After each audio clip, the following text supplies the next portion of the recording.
Right now, there's something you've been avoiding, not because it's hard, but because starting feels impossible. What if the fix isn't more willpower, but something so small you can't say no to it? You know that feeling? Sitting there, wanting to quit before you've even started, wanting to close the laptop, skip the gym, walk away from the thing you told yourself you'd do. Everyone gets this feeling, and most people treat it as a sign to stop. But wanting to quit isn't failure. It's just the middle, the boring part where the initial motivation has faded, but the habit hasn't become automatic yet. You don't need more willpower. You need a lower barrier for entry. So what does a barrier that low actually look like? Let's look at someone who found out by accident. Meet a woman we'll call Priya. She'd been putting off a project for 3 days. Every time she thought about opening it, the same resistance showed up, heavy, immediate, impossible to argue with. One evening, instead of forcing herself to finish it, she made a small deal, 2 minutes. If she still wanted to stop after that, she would.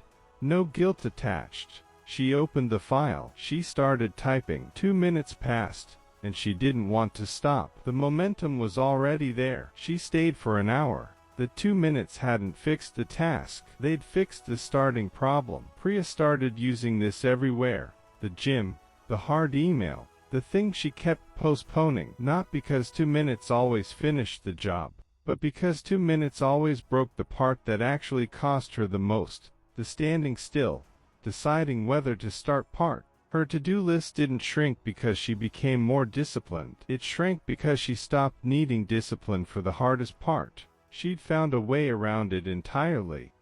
So what can we take from this? A few principles worth remembering. 1. Resistance isn't a sign to stop. It's just the middle. That heavy feeling before starting isn't telling you something's wrong. It's telling you the motivation has faded, and the habit hasn't kicked in yet. That's normal, not a red flag. 2. Your brain negotiates with finish it, but rarely with just 2 minutes. An open-ended commitment feels threatening. A tiny, bounded one feels safe enough to say yes to. The size of the promise determines the resistance, not the task itself. 3. Permission to stop is what makes starting possible. Telling yourself, I can quit after 2 minutes, no guilt, removes the exact pressure your brain was resisting. Ironically, that permission is what keeps most people going. 4. Once you're in motion, stopping costs more than continuing. The 2 minutes aren't about finishing. They're about pushing past the point of maximum resistance. After that, momentum usually does the rest. 5. This isn't a productivity hack. It's a way to manage resistance, not eliminate it. The 2-minute rule won't make every task easy. It just makes starting possible, over and over, which is the only thing that was ever actually in your way.